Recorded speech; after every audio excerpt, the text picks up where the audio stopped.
The fanboys and haters alike all agree, this is 100% the saddest chapter in the entire Blue Lock manga. What's going on, ladies and gentlemen? My name is Animasu, and today I'm going to be covering Blue Lock chapter 260 for you all, titled Worthless Trash. If you watched through today's video and managed to wipe all those tears from your screen, please feel free to click that subscribe button, comment below your thoughts, and also check out my community Discord down in the description. I hope you all have an amazing rest of your day, and please go ahead and get some tissues for this one, because you're going to need them.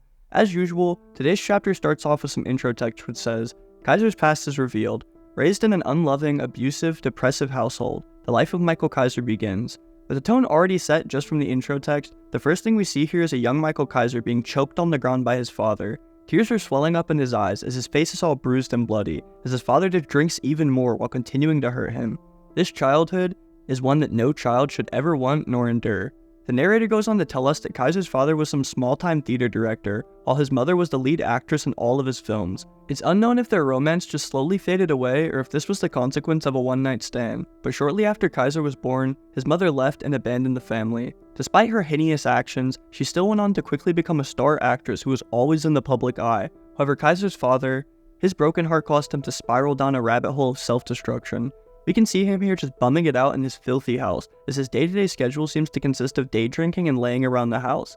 This is the kind of environment a young Michael Kaiser had to grow up in, one where his mother abandoned him before they could even bond, one where an alcoholic, gambling-addicted father would abuse and beat him any chance he got.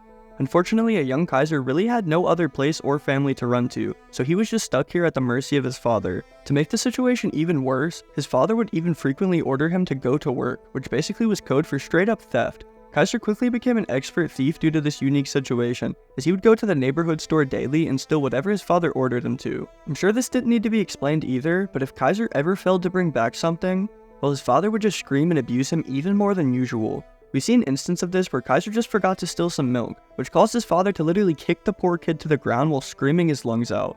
He literally tells Michael that he will murder him if he ever forgets milk again, and sadly, the narrator says that even if Kaiser did do his job, the abuse just never stopped. As we see this evil piece of shit reaching towards Kaiser's throat while looking like the villain he is, we're told he never once referred to Kaiser by his birth-given name, Michael. This is because he still had a deep resentment and hate for the woman he once loved, and due to her being the one to name Michael, he never wanted to utter that name again. Despite all of this, his father still seemed to treasure a single rose his wife had once gifted him, which even Kaiser didn't understand. Sadly, this child's thought process was even in the favor of his abusive father, because he too seemed to blame his mother for ruining his life.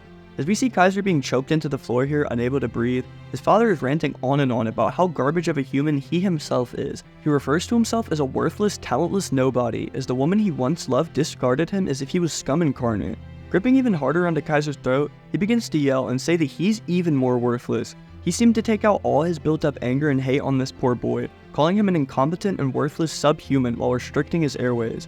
We literally get an entire page here close-up of Kaiser's father just choking him harder and harder, probably nearing the point of knocking this child completely unconscious. I'm gonna be honest, it was really hard for me to read through this chapter and even script it, because scenes like this just shatter my heart beyond repair. I mean, how could you do this to your own offspring or literally any other human in general? It then seems to flash forward a good few years to when Kaiser was a young teen, probably around 10 to 11 if I had to guess. Apparently, as he grew older, his desire to leave and become his own person became stronger and stronger. It got to the point where he began to secretly stash away items that he would later sell to keep the money for himself.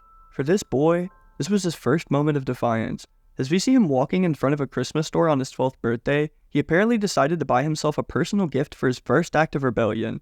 After being abused and mistreated for so long, he just wanted something to live for that was his very own. The thing that seemed to catch this young boy's eye was an Adidas soccer ball display in the window of a store, and for him, this was the perfect gift. As we see him playing around with his new gift, it's explained that he enjoys it because when he throws it, it hits the wall and bounces right back to him. Even when he gets angry and hits it, or kicks it with all of his strength, it never once gets angry or cries out for help. This sounds a lot like how Kaiser treats Alexis Ness, and honestly, it makes sense that everything stems from his childhood issues. As we once again see his father abusing him with the ball and frame, Kaiser explains that also when things got rough, the soccer ball would always be by his side, silently waiting. In probably the most depressing panel of the chapter, we see a bruised inside Kaiser laying on the floor cuddled up with his ball. He doesn't even have his bed, it's like a piece of cardboard on the floor. He felt like him and the ball were similar because they were both pieces of trash, insignificant things that could be harmed with no consequence. All I'm saying is if I ever find a genie and get 3 wishes, all 3 are going to be used in demanding the death of this fictional piece of shit father figure. I mean it. One day, however, in town, some thieves happened to have robbed a local jewelry store and all got arrested in the process. One of the criminals happened to name Michael KAISER as an accomplice, and although the boy and KAISER were friends, Michael was completely innocent of this crime. With the police arriving at his house and with the father looking extremely angry, we're straight up told that he was framed for this crime and had nothing to do with it. Despite this, his father immediately smashes a bottle onto the boy's head while screaming out in anger, obviously believing him to be guilty of this crime.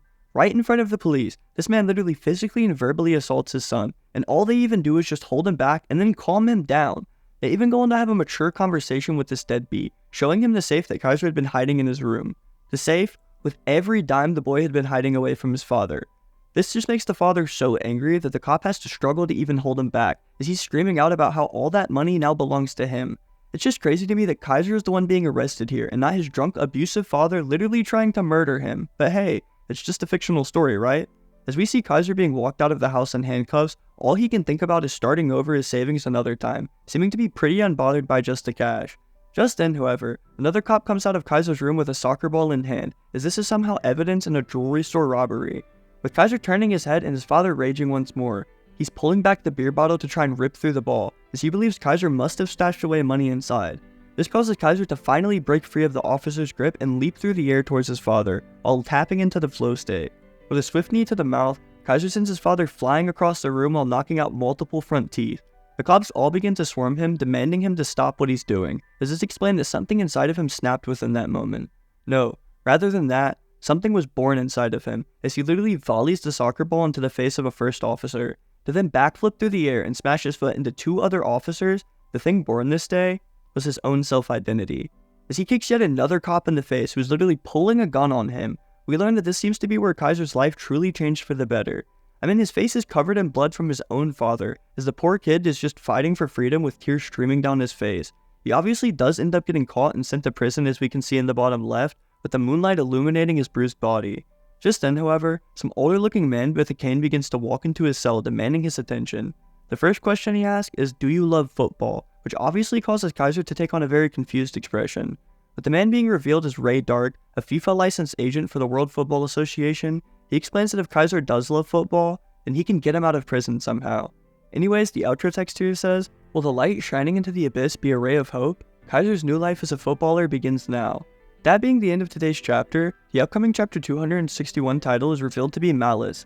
This more than likely will just be in the second part of KAISER's backstory, or maybe it'll go back to him in the present, but let me know what you all think.